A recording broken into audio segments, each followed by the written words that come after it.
The legends of Ogbueke Cave were old and strange, passed down from grandmothers to granddaughters over generations.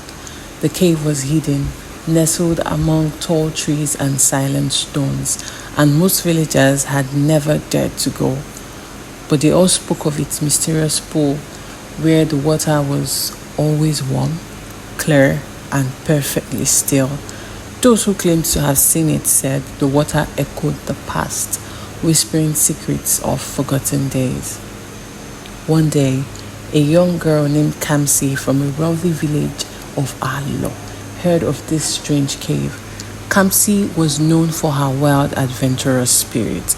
Despite her family's wealth, she never cared for the comfort of home and was forever wandering, searching for excitement. The tales of Ogbueke Caves filled her with a strange longing, a pull she couldn't understand, as though something hidden waited for her within its depths. Late one night, as Kamsi sat by her window, staring at the moonlit trees, she felt the urge to visit the cave grow stronger. She knew her parents wouldn't understand her fascination with the cave. They rarely understood her relentless spirit, but she was determined to go, no matter what it took. Kamsi was the beloved daughter of her parents, who were among the wealthiest families in Alo. They gave her everything she could ever need: fine clothes, beautiful jewelries, a luxurious home. But for Kamsi, this comfort felt like cages.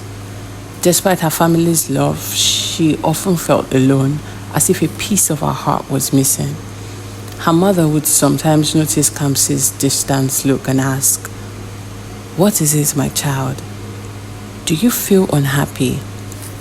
Kamsi would only smile and say, "No, mother, it's just something feels incomplete. I don't know what it is." Her parents thought this was only her curious, adventurous spirit. But deep down, Kamsi felt a kind of emptiness, a silent ache that even she couldn't explain. It was as if her heart was reaching out for something or someone that she has never known before.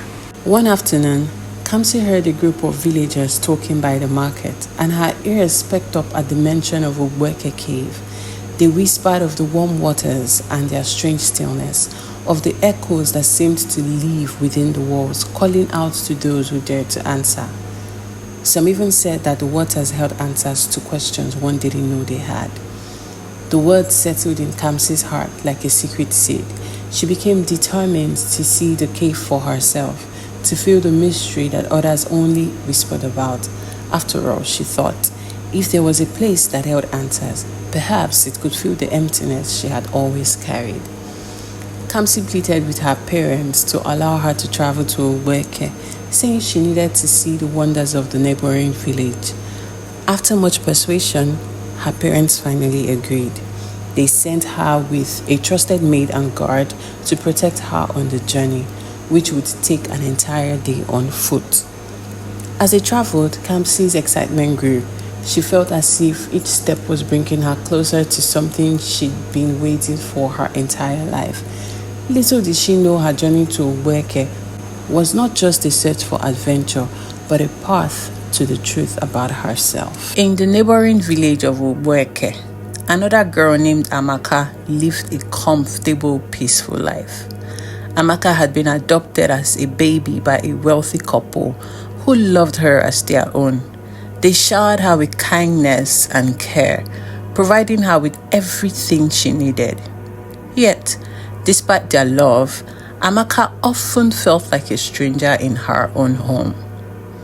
From a young age, she sensed an emptiness, a quiet ache in her heart that she couldn't explain. Sometimes she would look into her reflection and feel as though someone else was staring back at her.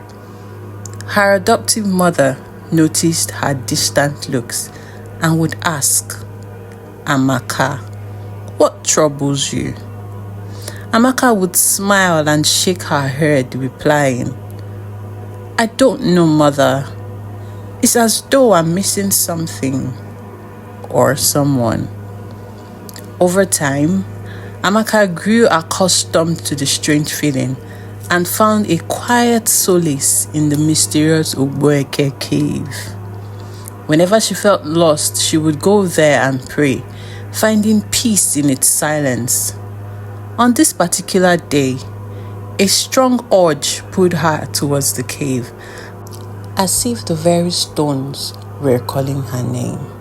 Kamsi's journey to Ogbueke was long and tiring, but her heart raced with anticipation. The group traveled through forest and crossed streams until the sun began to sink behind the hills. When they finally reached Ogbueke, the villagers stared in awe at Kamsi.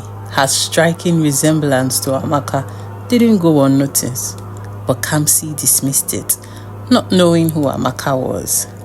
Guided by a local villager, Kamsi and her guard made their way to the cave. She ordered her guard to wait outside while she entered the mysterious cave with her maid.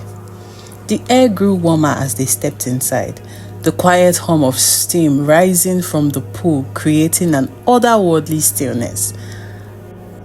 At that very moment, Amaka too had arrived at the cave.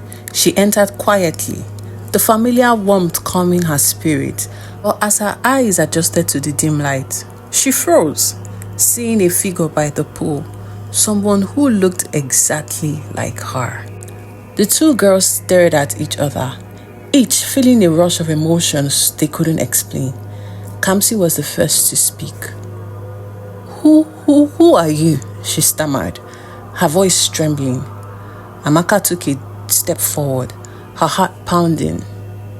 "I am Amaka," she whispered, equally shaking. "And you? Why do you look like me?" Kamsi's hands shook as she took in every detail of Amaka's face. She saw her own eyes, her own smile. It was as though she were staring into a living mirror. She managed to say, "I don't know. I don't understand." The silence in the cave deepened as though the very walls were holding their breath. The girls began to speak, cautiously at first, each telling their story. They discovered that they share an unexplainable bond, a hidden connection neither of them could deny. Kamsi and Amaka spoke for hours, piecing together the fragments of their lives, trying to make sense of the impossible. Each revelation seemed to bring them closer, and yet something still felt missing. The cave held them in its warmth as they sat side by side, grappling with the truth of their bond. In a quiet moment, Amaka mentioned a memory that had haunted her since childhood. She remembered a story her adoptive mother had told her, that on the night she was adopted, a strange woman had appeared at the door, whispering to her mother to take good care of the child. It had meant little to her then, but now, as she repeated it to Kamsi, the words felt charged with a deeper meaning. Kamsi was silent, her thoughts racing. Who was this woman, and why had she given Amaka away? Determined to find answers, they decided to journey back to Alo to confront Kamsi's family. When Kamsi and Amaka arrived in Alo, the village buzzed with confusion and shock. Word quickly spread of two girls who looked exactly alike, both claiming to be daughters of the same village. Kamsi's parents were stunned as they saw Amaka. For a moment, it was as if they were looking at the child they had lost. Kamsi's mother was the first to break the silence. "But how is this possible?" she whispered, her eyes filled with tears. Kamsi's father, his face pale, looked at the girls and at his wife, the midwife. "She told us that one of the twins didn't survive," he said, his voice breaking. "She told us." The realization hit them all at once. The midwife, The woman who had helped deliver Kamsi and Amaka had lied.